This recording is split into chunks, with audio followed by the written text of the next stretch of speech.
Hello friends, today I will teach you and guide you how to use a micrometer.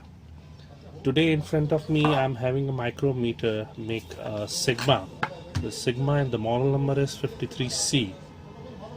And firstly let's see the specification of this instrument.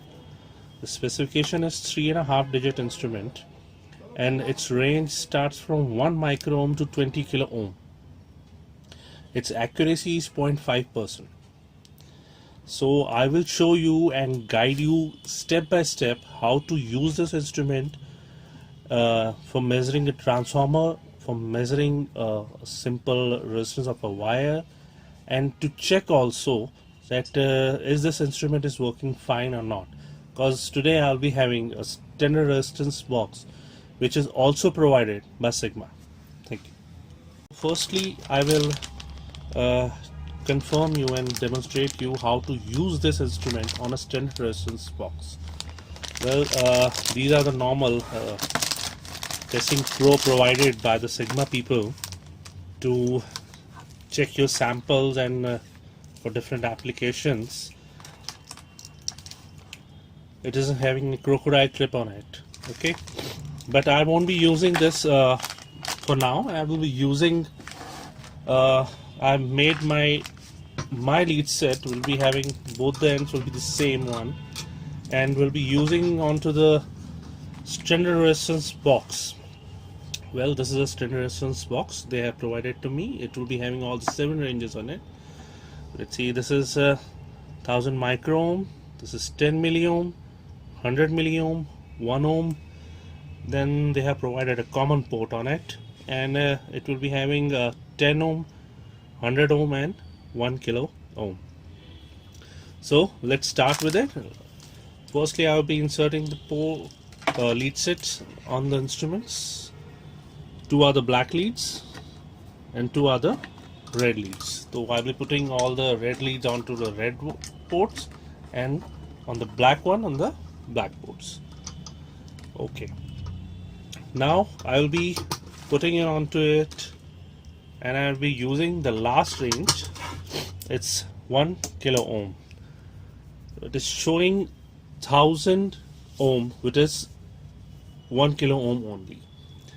Okay, now I'll be changing the range to 100 milliohm, 100 ohm, and it is showing to me it's 99.3, and the accuracy part of this standard resistance box is also 0.5%. So we can say that the instrument as well as the box, so both the values are correct, and the instrument is working fine on the 100 ohm range. Then this is the 10 ohm range.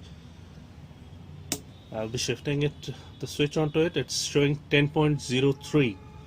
So this range is also working, and the standard box is also correct. Now I'll be shifting. For 1 ohm you have to use all the 4 wires because it's a low resistance. That's why you have to use 4 wire technology to check the instrument.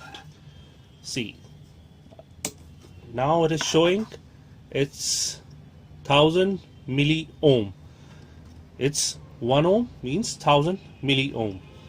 Now I'll be shifting it to 100 milli ohm, the third range of the standard resistance box, and it is showing to me, yes, it is showing 100 milli ohm to me. For now I will be going to 10 milli ohm, and it is showing, yes, this range is also working, means the box as well as the instrument is working perfectly fine. You can buy this standard resistance box also with the instrument.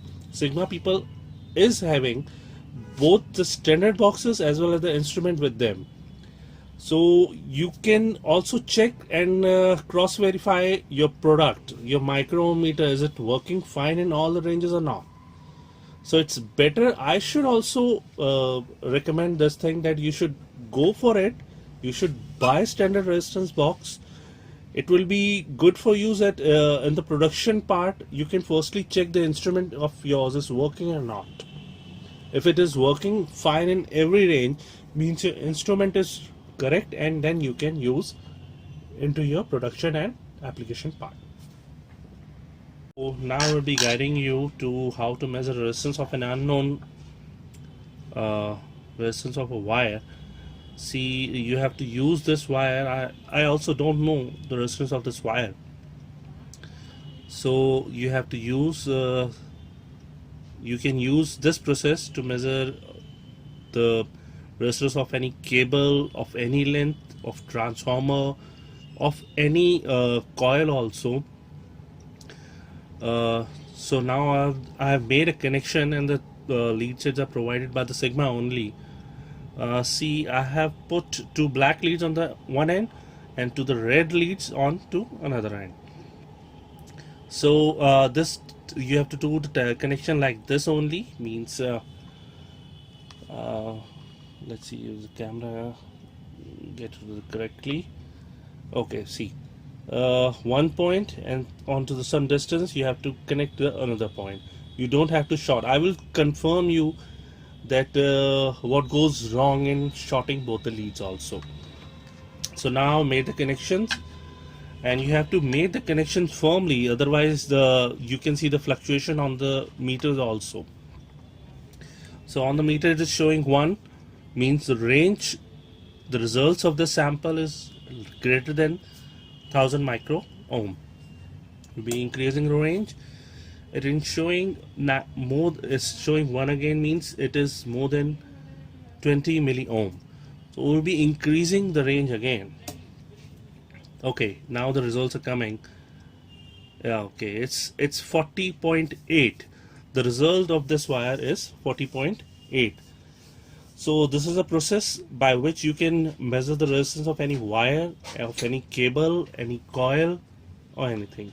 Now I'll be confirming you what will happen if we just short both the wires, both the points. See, if we short both the points, the contact resistance between this point and this point also goes into the meter, and the results are all faulty. See, now the results of this is gone up, and let's see, onto this side I should be making. Okay, the results are gone heavily up, means if your sample is also correct, there will be a disturbance in it, there will be you can say the results will not be fine. So by this process you can use this process to measure the resistance of any wire. In the previous video I have showed you how to measure resistance of a wire, of a coil. Now I have a small transformer with me, and I will be guiding you how to check the resistance of it. So this is a normal wire, and I have made the same kind of a connection, means a distance between the two wires, and let's see the result. The results are more. Okay, the results are coming. It's coming on to 2.29, and the results in the ohm range, means it's 2.27 ohm. Firstly, the wire results were in the milli ohm, so we'll be confirming it to you that the results are in milli ohm. Now I want to confirm again another thing, that what happen if we short now? What will happen if we short now? The results will go up or not? Let's see. There won't be any difference if we short now. The results are more. If the results are more in ohm range, if we are adding milli ohm, it doesn't make any difference in the readings. But in the milli ohm range, if we are adding milli ohm, the results will be changed drastically, and the results will be out, and the readings won't be correct. So if you are checking a single wire or single copper wire, mostly people are using this micro ohm meter to measure the resistance of a wire of 1 meter length. Then if you short both the points, the result will be more. If the results are milli ohm, it will increase into milli ohm, and the results will be out. So in ohm range, if you are using a cable drum, if you are using a coil, if you are using a transformer, for measuring the resistance of a transformer. If you add milli ohm, if you join both the wires, there won't be any difference in the readings because you are adding a milli ohm into an ohm part. So the readings will be the same. It won't get any affected. So the few points to remember to how to measure the resistance of any sample of yours by using this micro ohm meter. And this is the main part of this video, in which most of the people have asked me, so how to set zero on this micrometer and to check the zero on it, because lots of people, inspections are coming, and the inspector always asks them to confirm us the zero error is okay, zero error is not there or something. So I'll be guiding you to how to check and see the zero on this instrument. Firstly, we'll be putting all the lead set into it, and we will be taking the middle two wires. See this wire and this wire. These are the middle two wires. I'll be shorting these two wires. See, I got zero. In the above ranges, you will be get an auto zero part. See, I'm getting zero in every range, but for the first two range, I have to short the outer two leads also. So I'll be shorting the outer lead sets, and let's see. See, I got zero. On the first range, if I'm not getting any zero, I have a small part also. See, my friends, you can see that I have a zero setting pot over here. By this, I can set zero onto it.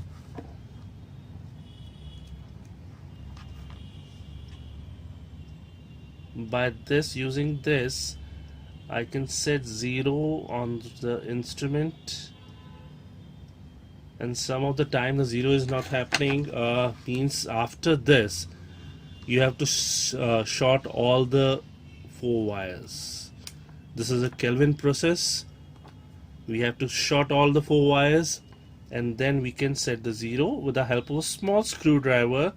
You can set zero onto it. Let's see, I'm getting onto it. Yes, and by this, see, I'll be getting zero in all the ranges. Yes, this is the way to set zero onto the micro ohm meter. That's it for today, my friends. If you like my video, do share and subscribe onto my channel also. I'll be putting more videos and more guiding videos, and if you have any query on it, do write comments on the comment section, and I will be giving all the answer to you on this micro ohm meter. Thank you.